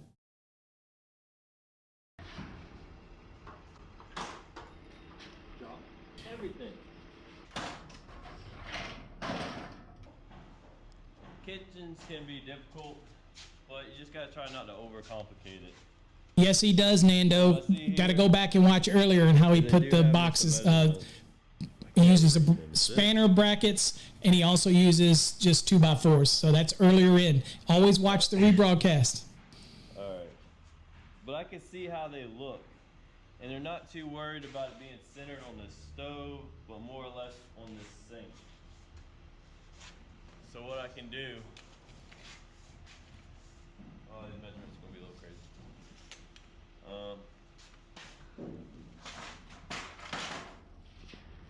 Doesn't have to be perfect. Heck no. Doesn't ever have to be perfect. Because we're not shooting for perfection here. We're just wiring a house. That's all.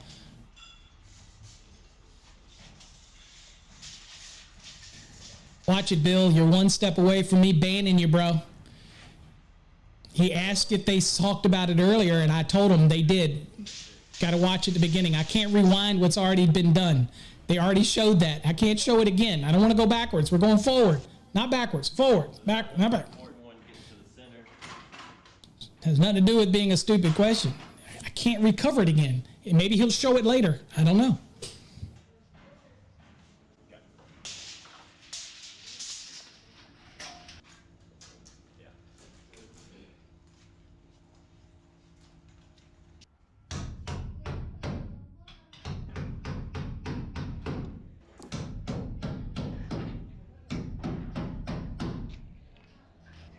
from that center mark,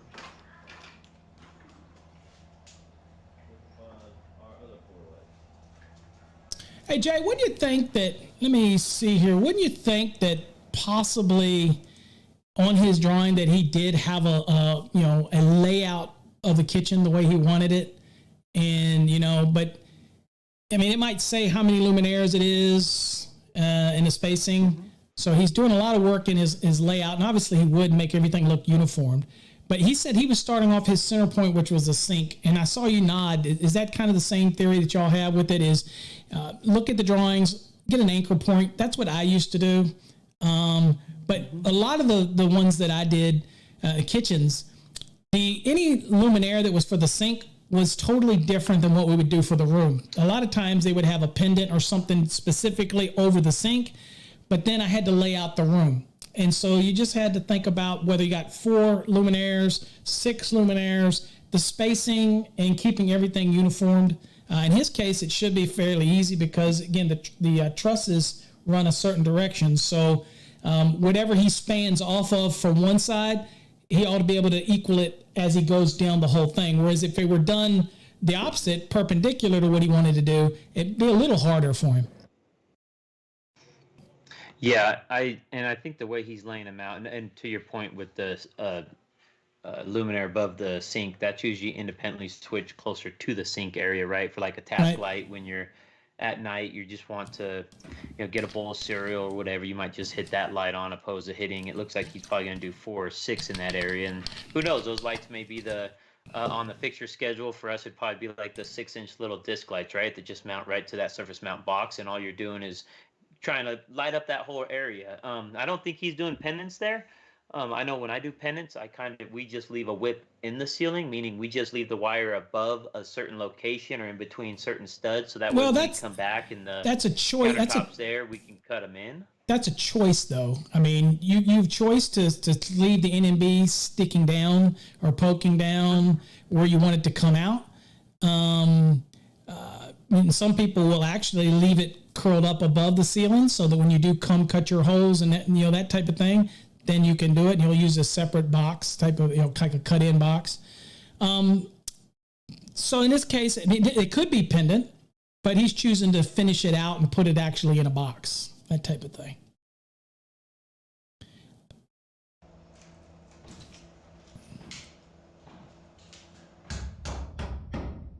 Just teasing you, Bill.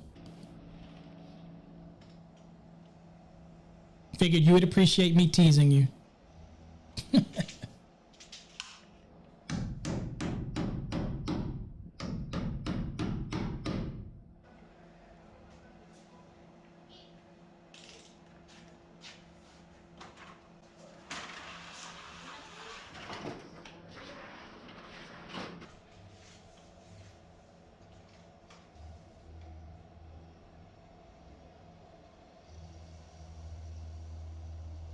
He's finishing his layout.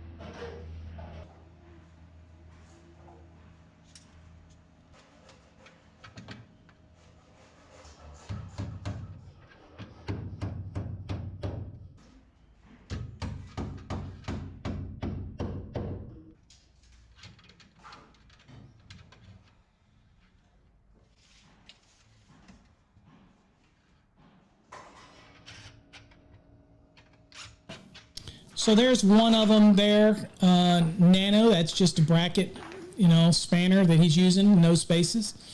Some of the spaces he just used a 2x4 across there and put the box on that.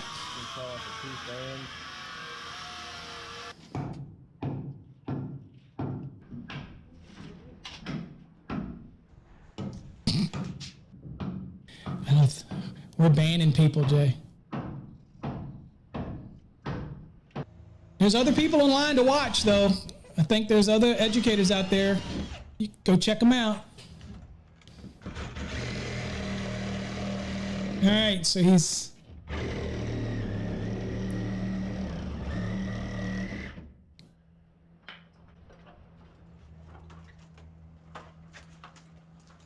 So how's he doing, Jay? Lennar Homes.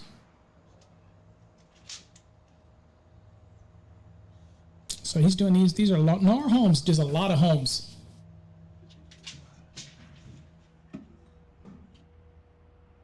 Awesome. This one lands right on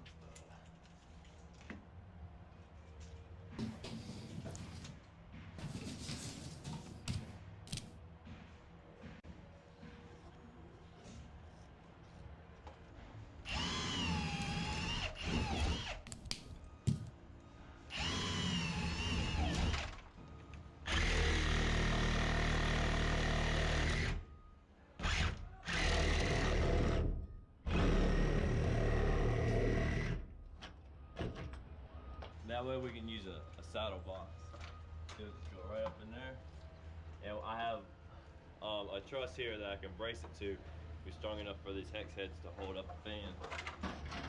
Same thing goes right here, but there's no 2x4 right here. There's no, like, the only thing that would hold it up would be this OSB. So now we gotta go up in there.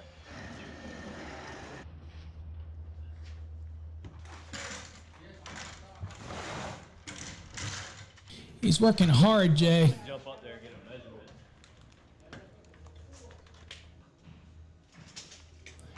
.2258. So that OSB is up there, right? That OSB is up there, so he's got to work pretty hard to make sure he's accurate here. OSB is there; it's in place, so he's gonna, he made his measurements. He's cutting his holes. He's cutting his blocks. You got to be pretty accurate at that point. No estimate here.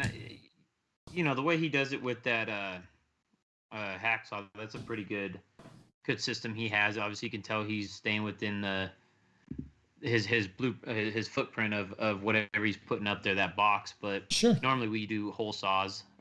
It is one of those situations though that you won't be able to get the box in before they throw that up. And sometimes in these houses. And maybe he could have, but if he didn't, he got buried on this one. Sure. You just make it work, man. You just do what you got to do to get it done and make it happen. Absolutely. All right.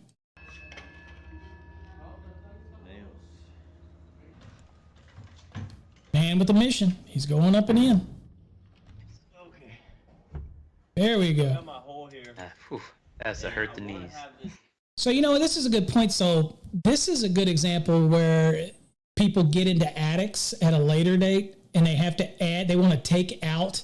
So if you wanted to take out any of those nail-up boxes and later if somebody wanted to put a ceiling fan, then somebody like the Basement King is going to crawl up in there, and this is what you're going to add, and you're going to have to go up, remove that plastic box. You're going to have to, because you got access to it, then you're going to actually put the wood like this up there and put the bracket on it in order to be able to get it. Or a lot of people will knock that box down and they'll use the fan bracket spin-outs that you can put up there, and it actually compresses against the joists.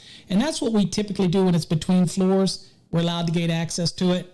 That is going to change a little bit in 2023 code. But again, this is the example when somebody would have to climb up in the attic or in the space, and maybe you go on a service call and somebody wants to add a ceiling fan in a room that did not have a box that was rated for a ceiling fan, and you had an attic. This would be an example of how you get up in there and do kind of like this. So this is kind of serving double duty. And yes, terrible on the knees. 2x4 right here where I like that. I want to have it right there on the edge. This is where one of those slip over boxes come in real handy, right? Because you could put that 2x4 straight over the center of your hole. In your case, you use a hole saw, you cut it out, but you can put it right over the center, so when you put that box underneath it, it just kind of goes right over the 2x4, and you're good to go on that if you were doing it. So he's going to have to off-center it in order to get one of those half moons that he likes to do, if that's what he's going to do, or whatever his nail up, or whatever he's going to do. But this is why I used to carry a bunch of those boxes that just slid over the 2x4, because they worked perfect in situations like this. Yeah, you pay a little more, but again, get in and get out really quickly. Get up there, put that 2x4 in there, get done, right? Also here, he could have probably used one of those typical spanners, couldn't he? I mean, this is not, unless they're going to be ceiling fans underneath there, and chances are that's what's going to have down there. But if it wasn't, it was just luminaires, then you get with spanners, that outside area would not be considered a habitable room if it's outside. So many options that he could utilize here. But I think they're going to have ceiling fans down there. Not like this, just like this right here.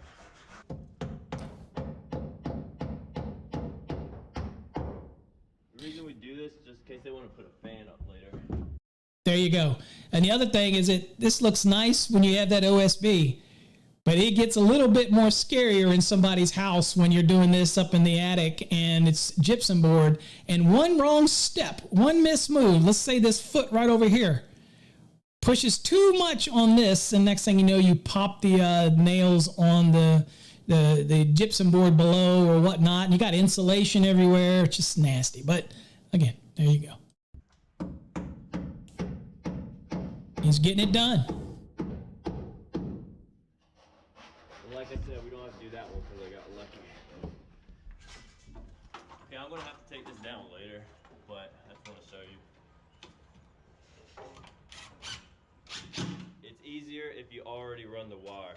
But you see, we left that little piece of OSB in front of that 2x4 so it doesn't suck this box all the way up. Once you get used to doing this, they put this shit up top or whatever, and you got to keep this box down a little bit. Yep, he's keeping it down. All right, garage, we're done. He's in the garage now. He's almost done. Lights in here. Doesn't really matter where we put them, honestly. Just kind of put them in the back. I'm not gonna have any specific measurements in mind. I'm just gonna go 6 foot on the second truss back. Now, what are some things, Jay, for the viewers to think about when it comes to the garage? So he said there's really nothing in mind. He's putting them back. You got to remember that if it's going to be a garage door opener, it comes up. If it's up or the luminaire is going to be above the garage door opener, they're fine when they're down. You've got to worry about the garage door placement, the motor placement. Obviously, you don't want your luminaires to be so far back that they're not going to provide, their intended illumination up further part into the garage. All these things that the installer has to think about it. And if he's not given any options, so when you're doing it, obviously the basements are not going to have too many garages, but this would be something where you would walk over this and go over this with your customer to understand how they would like their lighting placement inside of their garage.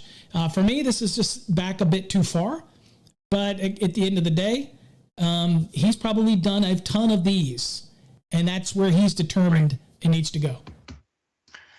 Yeah, and after you've done a ton of them like him, you just kind of line them up and roll with it, get a 6-foot measurement and go. But like you said, I'd probably get with the customer, see what their purpose is.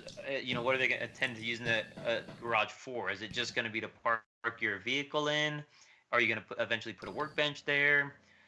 So I know we're on the lighting, but also I think about the receptacles too, because I may bring more power to it. But yeah, I mean, for the most part, I think of like garages kind of like mechanical rooms. You just put them kind of anywhere where it fits and go if that's the purpose of it. Just stay out of the door opener, stay out of, kind of like he has it kind of further to the back. I don't mind that. Okay.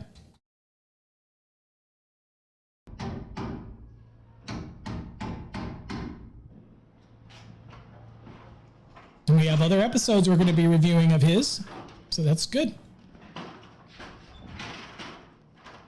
So that's pretty much it with his layout, Jay. We'll come back to us. So takeaways, gave some good information on how to support your luminaire boxes, your outlet boxes, showed brackets, showed 2x4 mount method, shows the half moon boxes for fan support, showed regular nail up boxes. Regular bracket boxes, 35-pound bracket boxes. Showed a good example of laying it out. So far, so good. I'm liking what he's doing. And any other thoughts you might have on it so far? Yeah, I mean the way that he's laying out his information, you can tell he's been doing this for a while. I would hate being a first day apprentice behind him because he's so quick at it and he knows what he needs to do in every situation. So it'd be hard to kind of catch on. Guys like that, they just go, man. And I love that. You know, you can't teach, um, fast pace. You can Right. show them, you can try to put incentives on getting things done quicker so people move quicker, but really at the end of the day, you either go or you don't go. And either way is fine. He's a goer. And I like that. As far as his information, it was pretty accurate. Again, I've been on video where, when you are on camera, I like to go back and rewatch my stuff because I learned kind of how stupid I am at times, or my my words are not the best at times. Sure. But no, man, I really liked him. I thought he did great, and I would have him rope houses for me for sure. Excellent. So this was episode 3. I would encourage you to go back and watch episode 1 and episode 2. Again, if you're doing a lot of residential work and to get a feel for residential, is to see what he's doing from the different steps from part 1, where it was more or less just the layout and talked about his drawings and how he lays things out, where he puts his boxes, switches, heights that he recommends, and we give commentary, right? And then we go to episode 2, okay? And that would be where he talks about all of his boxes for receptacles and layouts and whatnot around the rooms and everything like that. And then, of course, we went into this one, okay? And this one's talking about all the boxes, lighting outlets that he's mounting up high. Also, the smoke alarm outlet boxes that he was talking about that. Got some good info there. All in all, I definitely would hire him if I was hiring a contractor, and I would hire him. So far, I like what I see. Now, we're going to go into part 4, and I'm not exactly sure what that's going to cover, but I assume at this point it's going to start covering him running his branch circuits and stuff like that in the next episode. That's when we'll start getting into things like when he bores his holes and comments that get made and things like that. So it should get quite interesting. But so far, so good. I think he did a great job. I'm very pleased. And again, we thank all of you for chatting in and commenting and putting up with me teasing you and things like that. We appreciate you following us and actually watching it. Jay, anything you want to give in part? This is the first one that we brought you in on this series. Okay, we're going to do multiple series on multiple things, but this is the first time on this residential, and we've got plenty of others. So if you've got videos out there, they will appear on our channel. So any closing you want to give? Well, no, this is kind of why we appreciate all you guys, the O's, the Schwartz, the Bills, you guys that were sticking with us the last few months trying to get this new software up to date. And this is what it's allowing us to do, right? It's allowing us to grow. And we do appreciate your guys' comments and your feedback. Again, if we give you a little bit of kickback, maybe it's joking, maybe it's not, man. You know what's acceptable here and what's not, and again, we're trying to bring education to you guys. I'm obviously a contractor. I'm pretty easygoing. I don't mind it. We're trying to better everything in the career or in the field, right? And even like my buddy who's not even a electrician, Chris Lighty, he comes to these shows. My brother Aaron, we have the support base too, and we just appreciate you guys. You've been a big help too. So yeah, it was fun. It was really fun, man. I can't wait to do part 4 with you. Absolutely. We'll get into it. So everybody out there, we appreciate you. Thanks for watching, and we will catch you in the next episode. Till next time, stay safe. God bless.